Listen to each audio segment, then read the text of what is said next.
Katie, I didn't. I know she's doing it, yeah.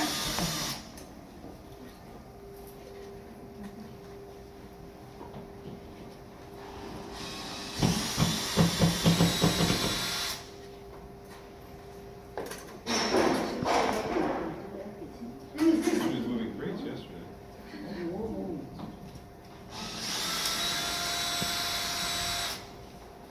And this is the very last crate. If I remember that.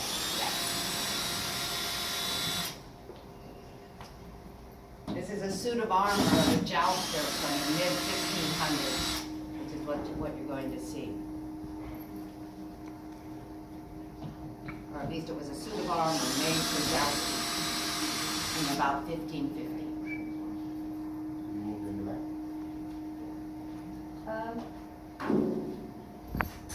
It's just bringing it in against the wall.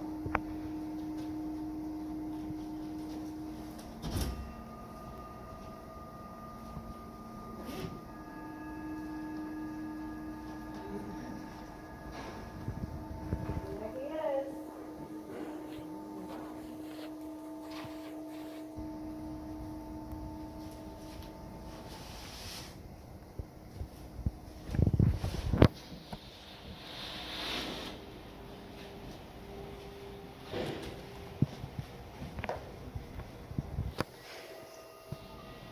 Can you say anything about that, Linda? Well, I can tell you a couple of things that are interesting to know. This piece here would have been what was used to sort of, correct me if I'm wrong, Ricardo, but it's where would have been the rest for his lance, so that he didn't have to hold it all the time. It would help him support it as he got ready to charge towards the other jouster. This piece is, you can see the difference between the two shoulder flanges. This was a piece that usually was specially made that they could add on to their suit of armor for when they were jousting, because it helped deflect the blow. Okay, so the point of jousting at this point in time was not really to kill your adversary, but to knock them off of the horse. So you tried to protect yourself, one, from getting your shoulder hurt, but also from getting knocked off your horse. That was the point of the game. And I mean, a lot of the other are pretty much joust suits of armor were off, for jousting were often made. There was a basic suit of armor, and then extra pieces were made called pieces of exchange that they could add on to it for extra protection. So kind of the classical visor they would use, they had these sort of levers that lifted it up.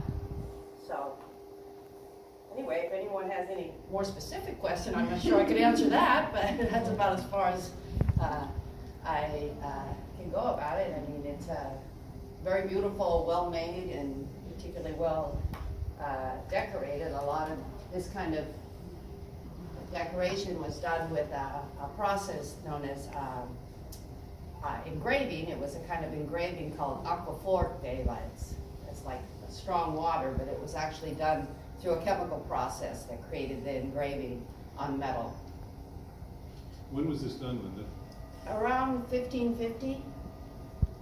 Do we know for whom the piece was commissioned? Precisely, no.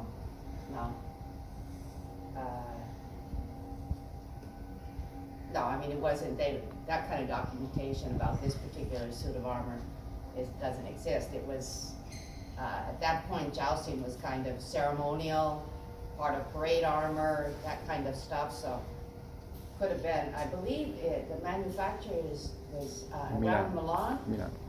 So it's Italian manufacturer, which in Italy, around in the area of Italy known that is Milan or Lombardy, was one of the best and better areas for the manufacture of armor in Europe at this time, along with Germany. So those were kind of two of the main centers of high quality manufacture of armor.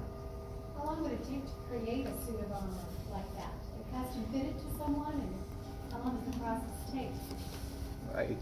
I mean, it's hard to tell the exact time needed for building up everything. It depended on the manufacturer. You have to understand they have big shops and big laboratory where many people worked inside, and if this laboratory was small, it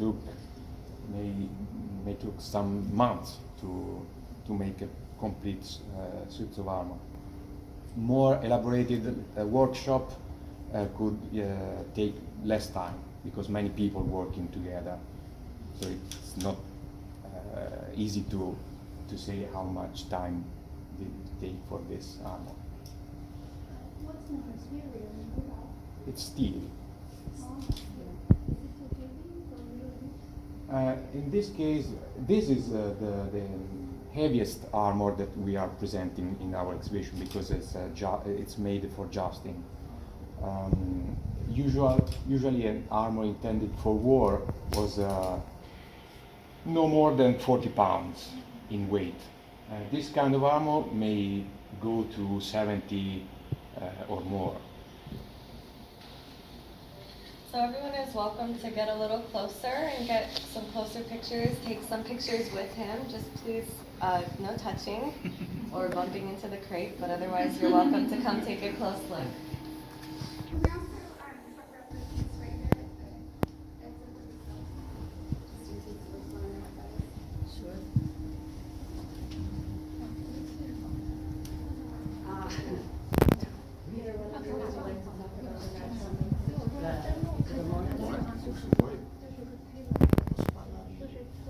I'll let Ricardo tell you about this piece. It's a very interesting piece, and it's kind of a signature piece from the Stiebert Museum, because it was actually creation and invention of Frederick Stiebert, the 18th century collector, 19th century collector himself, who created this, and founder of the museum. No, this item doesn't usually exist in our museum because this still life was created just to take a picture of this, to shot a picture. When Stiebert decided to do this in the 1862, he put together all these pieces that are from different periods, different countries. He used 19th century replicas, like the helmet, for example, old pieces like the breastplate or the sword, and he put everything together to create. He used a real skull in that case, and he wanted to create a romantic image of what was the arms and armor and the world of knights, and he entitled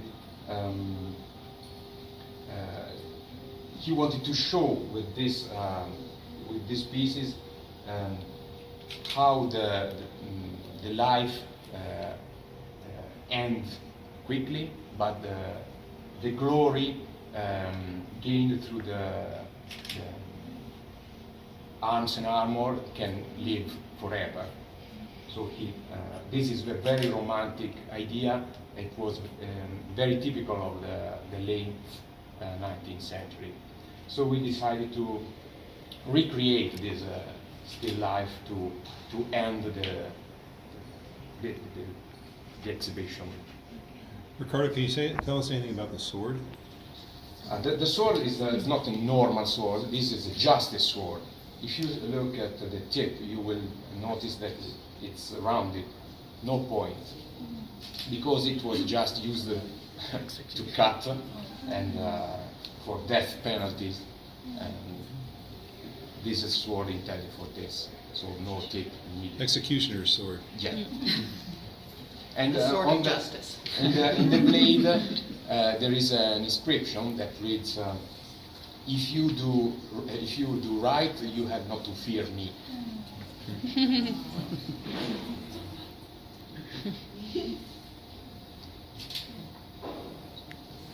Any other questions for Ricardo? Well, take all the pictures you want. Thank you. Thank you so much.